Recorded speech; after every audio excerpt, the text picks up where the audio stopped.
If you ever decide to come to Japan, you're going to see the things that everyone else sees. You want to see the city of Tokyo. You want to see the city of Kyoto. Maybe you want to see the Tsukiji fish market. Do some shopping for friends. Those kind of things. I understand. But if you come to maybe the second or third trip to Japan and you want to elevate your level in terms of tourism, there's a spot you absolutely must see. The name of the spot is Koya-san. It's a place that's considered the very embodiment of Japanese history. It's a place that many relate to a journey back in time. It's a place that garners respect from anyone who takes the time to visit. Koya-san, also known as Mount Koya, is the center of Shandong Buddhism, an important Buddhist sect which was introduced in Japan in the year 805 AD. It's one of Japan's most significant religious sectors, a small mountainous temple town built on Koya-san's wooden mountaintop. I'm going to ask you yet again to forgive my crude artistry, but I think it makes things easier to understand. Mount Koya-san isn't the easiest place to get to. Let me explain it this way. Starting from the city of Kyoto or Osaka, you have to take a few different trains that lead you to the bottom of the Wakayama area, also known as the Wakayama Prefecture. You'll take trains into the mountainous area. After about 90 minutes of gradually going higher and higher, you'll reach the final train that leads you to the very top. Now, this final train is impressive. It's a 1950s retrograde cable car that's designed for about 100 people.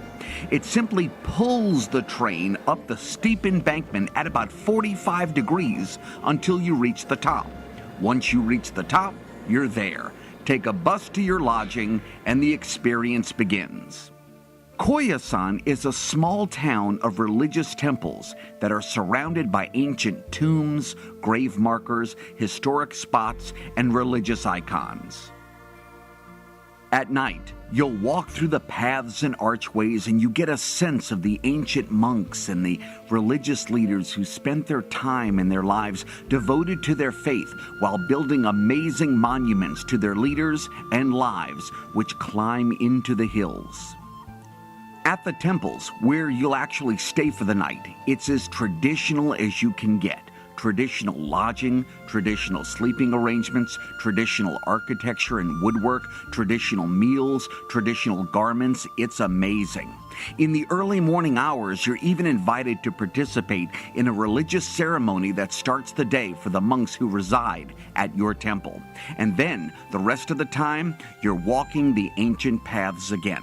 It's a phenomenal experience for those who wish to absorb, video, and photograph scenery that's worthy of the ultimate screensaver, selfie, calendar, or background for your desktop computer. If you enjoy taking video and photographs, and if you adore the ancient beauty of Japan, Koya-san is definitely for you. Mount Koya-san is absolutely breathtaking. If you plan to come here yourself, I have 3 pieces of advice. Number 1, the elevation is very high, so in the wintertime, dress warm. Number 2, if you come here, you're here to see ancient Japanese culture. You won't find glitzy lights, famous restaurants, a hard rock cafe. No, if you come here looking for that, you have wasted your time and your money. And number 3, most importantly, make sure to spend about 2 or 3 days here. Don't spend a single day here. It's not enough time. Listen, if you have any questions, suggestions, recommendations, anything whatsoever, there's a Contact Us button on my webpage, right here. Do me a favor, click on it, ask anything that you'd like. My staff or I will get back to you as soon as we can. For JourneyToJapan.com, I'm Rosa. Thanks for coming.